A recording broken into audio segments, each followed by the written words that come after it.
어제 잠을 좀 못 자서 그렇겠지가? 이건 순 피곤이 아니라 단백내가 오래된 신호입니다. 이게 그렇게 위험한 거였나요?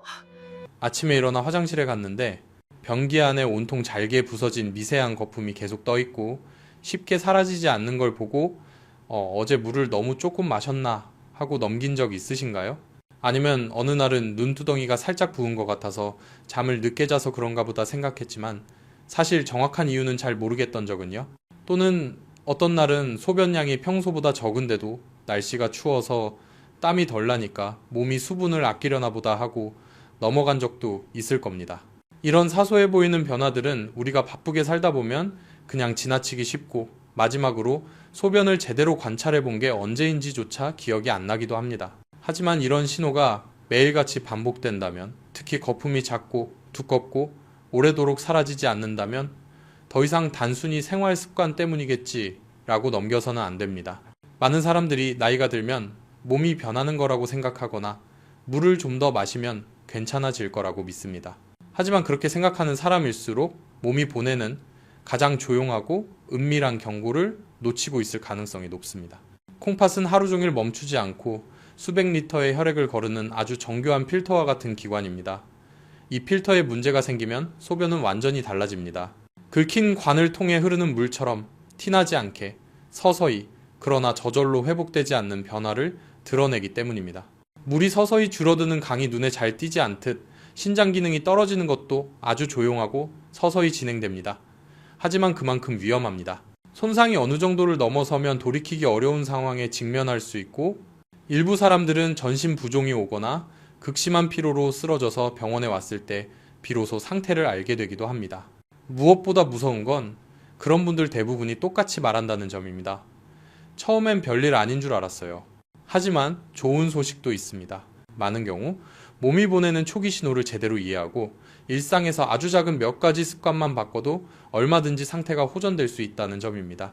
지금 이 영상에서 저는 소변에 거품이 오래 남는 진짜 원인, 집에서 스스로 확인할 수 있는 간단한 방법, 그리고 많은 환자분들의 콩팥 기능을 약한 약물 없이도 확실하게 개선하는 데 도움이 되었던 자연적인 방법을 알려드리겠습니다. 단 몇 분만 집중해 주시면 복잡하지 않게 매일 콩팥을 지킬 수 있는 방법을 알게 되실 겁니다.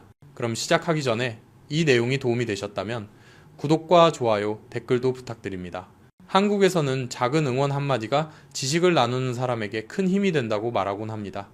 더 자세한 영상이 필요하시면 댓글에 숫자 1을 남겨주세요. 제가 모두 읽고 적절한 내용을 준비하겠습니다. 저는 유호진이라고 합니다. 대학병원에서 30년 넘게 근무하고 있는 전문의입니다. 지난 30년 동안 저는 콩팥과 관련된 수천 명의 환자를 만나왔습니다. 생활 습관만 바꿔도 좋아지는 가벼운 경우부터 늦게 발견의 투석을 시작해야 했던 환자들까지 정말 다양했습니다. 안타까운 건 초기 신호만 조금 더 잘 이해했더라면 무거운 상황을 충분히 피할 수 있었던 분들이 너무 많다는 것입니다. 지난해 초봄 저는 한 환자를 지금도 생생히 기억합니다. 박준성 씨, 61세, 건설업에서 일하시는 분이었습니다. 그분은 살짝 쑥스러운 표정으로 들어오더니 웃으면서 아내가 꼭 오라고 해서 왔습니다 라고 말씀하셨습니다.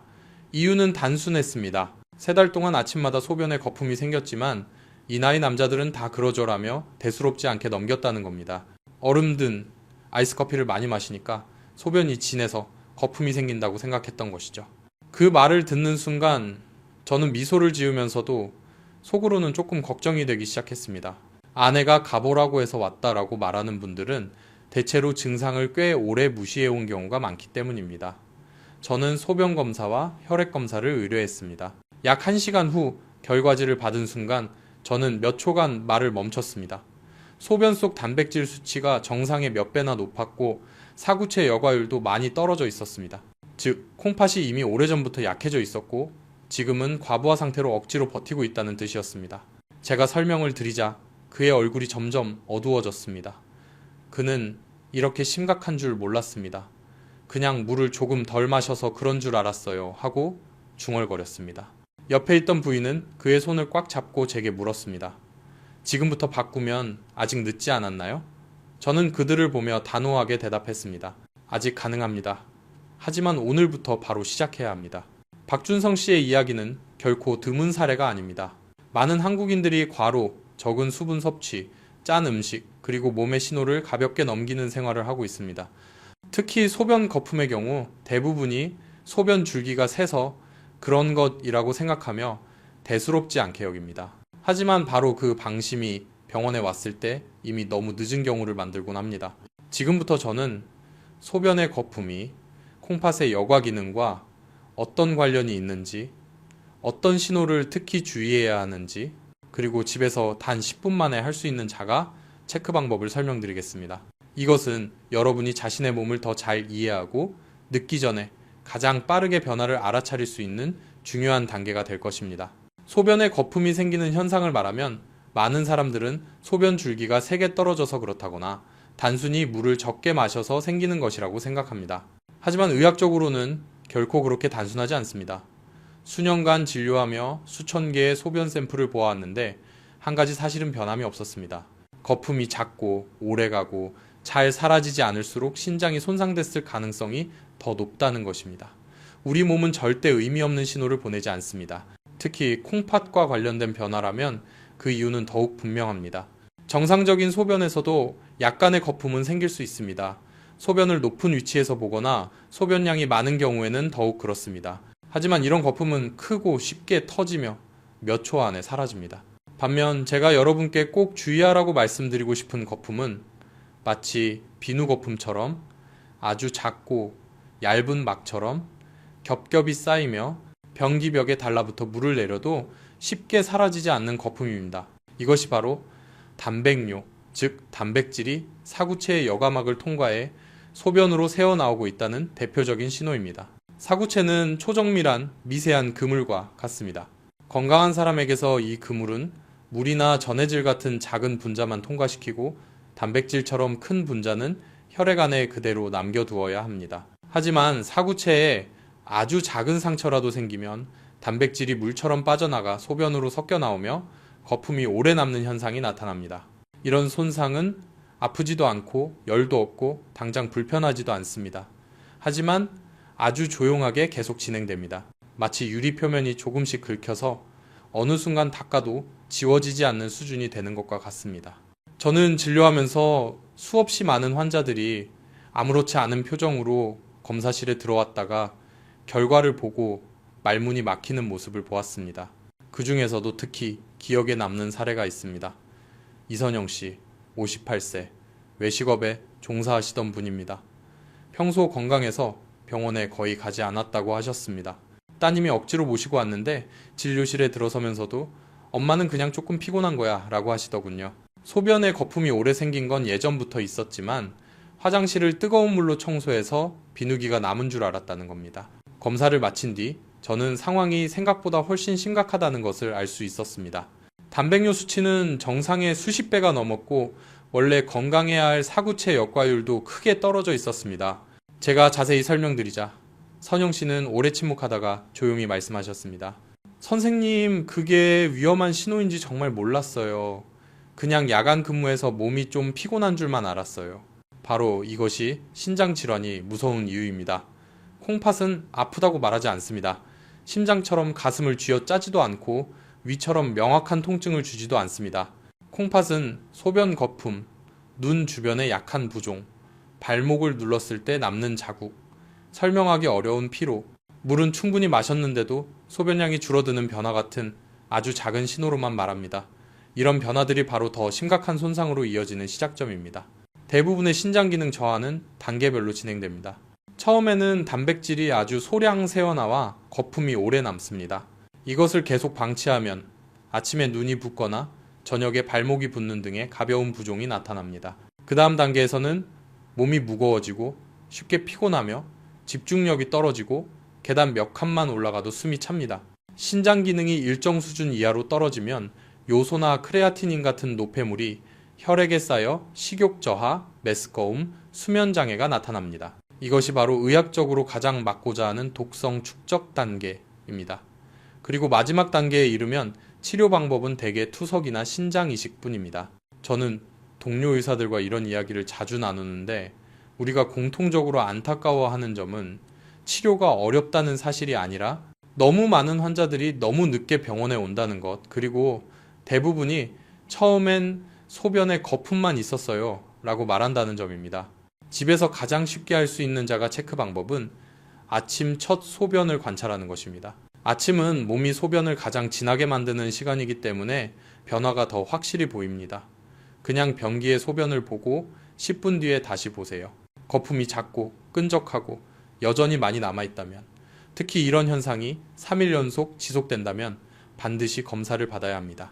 부종이 나타날 때까지 기다리면 이미 신장 손상이 상당히 진행된 상태라는 뜻입니다. 색깔도 참고가 됩니다. 물을 충분히 마셨는데도 소변이 너무 진한 노란색이면 요소 농도가 높을 가능성이 있습니다. 짙은 홍차색에 가까운 소변은 탈수 때문일 수도 있지만 사구체 손상의 신호일 수도 있습니다. 또 별다른 이유 없이 소변량이 줄면 이건 역시 중요한 경고입니다. 위험성을 더 쉽게 이해하실 수 있도록 한 가지 사례만 더 말씀드리겠습니다. 정용철 씨, 65세. 그는 오래 지속되는 피로 때문에 병원에 왔습니다. 저를 놀라게 했던 건 그가 어디가 아픈 건 전혀 없고 그냥 숨이 좀 더 차요 라고 말했기 때문입니다. 자세히 물어보니 몇 달 동안 소변에 거품이 있었지만 아무렇지 않게 넘겼다고 하셨습니다. 검사 결과는 충격적이었습니다. 그의 신장 기능은 이미 절반 가까이 떨어져 있었고 조금만 더 빨리 몸의 신호를 받아들였더라면 충분히 막을 수 있었던 상황이었습니다. 수많은 신장 환자를 치료하면서 저는 대부분의 환자들이 생활 습관을 제대로 조절하면 충분히 좋아질 수 있다는 사실을 점점 더 확신하게 되었습니다. 그래서 저는 항상 강조합니다.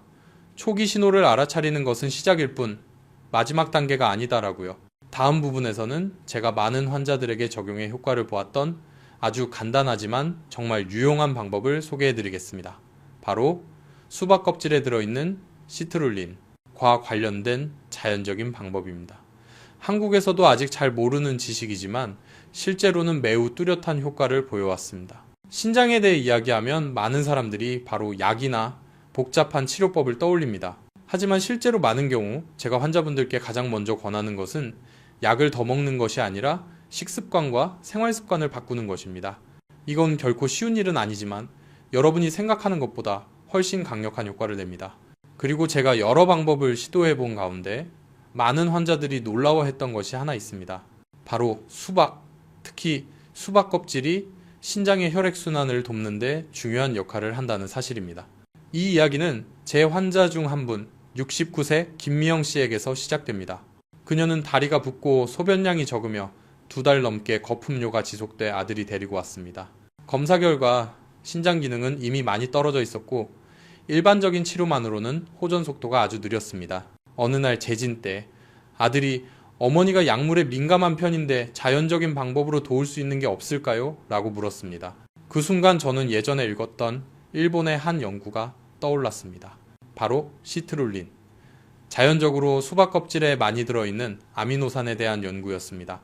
시트룰린은 몸 안에서 아르기닌으로 변환되며 이 아르기닌은 혈관을 확장시키고 신장으로 가는 혈류를 개선하는 역할을 합니다. 잘 아시다시피 콩팥은 제대로 기능하려면 충분한 혈류가 공급돼야 독소를 잘 걸러낼 수 있습니다. 신장으로 가는 혈관이 넓어지고 혈류가 원활해지면 마치 눈 쌓인 도로를 깨끗하게 치워 차가 잘 달릴 수 있게 된 것처럼 신장 여과 능력도 훨씬 효율적으로 작동하게 됩니다. 저는 김미영 씨 가족에게 신장에 문제가 있을 때 수박을 올바르게 준비하는 방법을 알려드렸습니다. 대부분 우리가 먹는 빨간 과육만 먹는 것이 아니라 하얀 껍질 부분까지 사용하는 것이었습니다. 껍질을 잘라 물 조금 넣고 갈아서 가볍게 걸러낸 뒤 아침 공복에 마시도록 했습니다. 처음엔 껍질은 맛이 없을 텐데 하며 망설였지만 아들이 사과즙을 조금 섞어 마시기 쉽게 만들어 드렸습니다. 중요한 건 한 번에 많이 마시는 게 아니라 꾸준히 마시는 것입니다. 그리고 2주 뒤 재진에서 놀라운 변화가 있었습니다. 얼굴빛이 훨씬 좋아졌고 다리 부종은 눈에 띄게 줄었으며 소변 속 단백질 수치도 크게 감소했습니다. 아들은 요즘은 어머니가 먼저 오늘 수박물 마셨어? 하고 물으세요 라며 웃었습니다. 예전엔 스무디 같은 건 절대 안 드시던 분이었거든요. 그런데 수박이 좋은 이유는 시트룰린 때문만은 아닙니다. 수박은 수분 함량이 매우 높아 몸에서 자연스럽게 독소를 배출하도록 돕고 콩팥의 부담을 줄여줍니다. 또 수박은 천연이뇨 작용을 하기 때문에 체내에 쌓인 체액을 줄이는 데 도움이 됩니다. 한국의 많은 고령 환자분들이 짠 음식을 좋아하고 물을 적게 마시는 생활 패턴을 가지고 있어서 가벼운 부종이 자주 나타납니다. 아침에 한 잔의 수박 음료는 혈액순환 개선과 더불어 체내 정화를 도울 수 있습니다. 하지만 저는 항상 환자들에게 말합니다. 아무리 좋은 음식도 올바르게 먹어야 한다고요. 예를 들어 당뇨가 있는 환자는 과일의 자연 당분을 조절해야 합니다. 이런 경우 저는 적은 양을 며칠에 나누어 먹거나 과육보다 당이 적은 하얀 껍질 부분을 중심으로 섭취하라고 권합니다. 혈중 칼륨 수치가 높은 환자도 주의해야 합니다. 수박이 칼륨이 아주 높은 과일은 아니지만 과도하게 먹으면 영향을 줄 수 있기 때문입니다. 수박 외에도 신장을 돕는 과일은 여러 가지가 있습니다. 그중 아주 기본적이지만 놀라운 효과를 가진 것이 바로 사과입니다. 사과에는 펙틴이라는 식이섬유가 들어있어 장에서 독성 물질을 흡수해 배출하도록 도와 신장의 부담을 줄여줍니다. 의학에서는 장의 부담이 줄어들면 신장이 가벼워진다고 말할 정도로 두 기관은 밀접하게 연결되어 있습니다. 저는 보통 환자들에게 아침이나 오후에 사과 한 개를 먹도록 권합니다. 이 시간대에 식이섬유 흡수가 더 잘 되기 때문입니다. 또 하나, 한국인들이 염증 관리 식단에서 자주 사용하는 과일이 바로 크랜베리입니다. 이 과일은 요로의 염증을 줄이고 세균 증식을 억제하는 데 도움을 줍니다. 이것은 매우 중요합니다. 요로 감염이 반복되면 결국 신장까지 손상을 줄 수 있기 때문입니다. 제가 치료한 환자 중 박혜진이라는 여대생이 있었는데 방광염이 계속 재발했습니다. 저는 그녀에게 매일 작은 잔으로 크랜베리 주스를 마시라고 알려줬고 2달 뒤에는 증상이 거의 사라졌습니다. 이후 그녀의 가족들까지 모두 이 습관을 따랐습니다. 고령 환자분들께 제가 자주 추천하는 과일이 하나 더 있습니다. 바로 체리입니다. 체리에는 안토시안이라는 강력한 항산화 성분이 들어있어 염증을 낮추고 신장세포를 보호합니다. 또한 체리에는 자연적인 멜라토닌이 있어 수면을 돕습니다. 저는 늘 잠자는 동안 콩팥은 스스로를 회복한다고 말합니다. 제 환자 한 명은 74세였는데 자기 전에 체리 8개만 먹어도 잠이 깊어지고 아침에 몸이 훨씬 가볍다라고 했습니다. 제가 수많은 경험을 통해 얻은 가장 중요한 결론은 이것입니다. 어떤 과일이든 많이 먹는다고 좋은 게 아니다. 중요한 건 적절한 조합, 꾸준함, 그리고 각자의 몸에 맞는 방식이다. 그래서 저는 보통 환자들에게 이렇게 아주 단순한 루틴을 알려드립니다. 아침, 수박물 한 잔, 오전 중, 사과 1개, 오후 크랜베리 주스 작은 잔 하나, 저녁 체리 몇 개. 이렇게 꾸준히 실천하면 항산화 물질, 시트룰린, 펙틴, 항염 성분이 함께 작용해 신장을 자연스럽게 도와주는 순환 구조가 만들어집니다. 하지만 저는 항상 덧붙여 말합니다. 과일은 어디까지나 한 부분일 뿐이다.